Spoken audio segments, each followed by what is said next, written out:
ایک شخص بارگاہ پیغمبر میں آیا اور اس نے آ کر کہا یا رسول اللہ میرے ہاں رزق کی کمی ہے، وسعت رزق کے لیے کیا عمل کیا جائے؟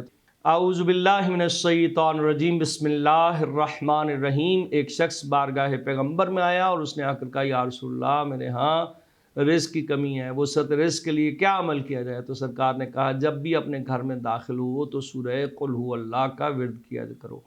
مختصر سی سورہ ہے، کوئی مشکل نہیں۔ بسم اللہ الرحمن الرحیم، قل ھو اللہ احد اللہ الصمد لم یلد ولم یولد ولم یکن لہ کفوا احد۔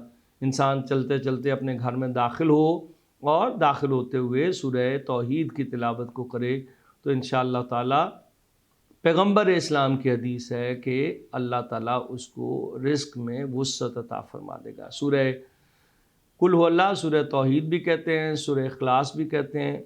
اس کی عظمت یہ ہے کہ اگر ایک مرتبہ اس کو تلاوت کیا جائے تو سرکار دو عالم فرماتے ہیں گویا ایک ثلث قرآن جو ہے وہ تلاوت کر لیا۔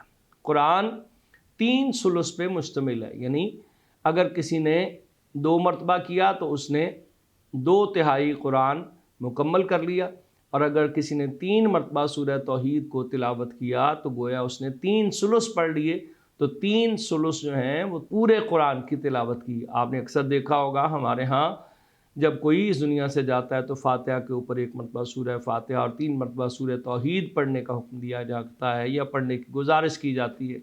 تو ایسی صورتحال میں سورہ قل ھو اللہ 3 مرتبہ پڑھنے کا مطلب یہ ہے کہ پورا قرآن اس کے نامہ اعمال میں ہدیہ کیا جاتا ہے۔ تو اتنی عظمت ہے سورہ قل ھو اللہ کی۔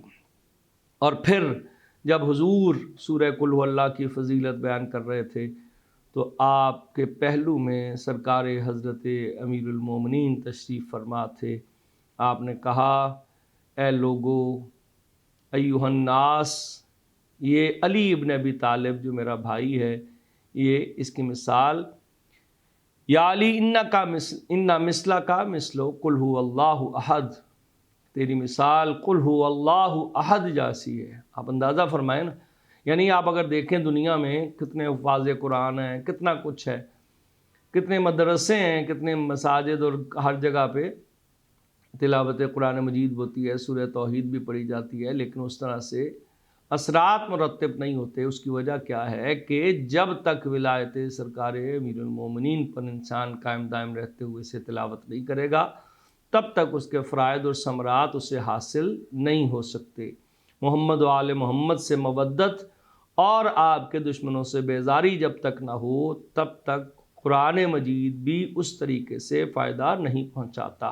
پھر ارشاد سرکار دو عالم نے کیا من احبہ کا یا علی، اے علی جو تجھ سے محبت کرتا ہے، جس کے دل میں بقلب ہی، دل میں جو محبت رکھتا ہے تیرے ساتھ، فکانما فقرا ثلث القرآن، گویا اس نے ثلث قرآن کو ختم کیا، اس کا ثواب اس کے نامہ اعمال میں لکھا جائے گا۔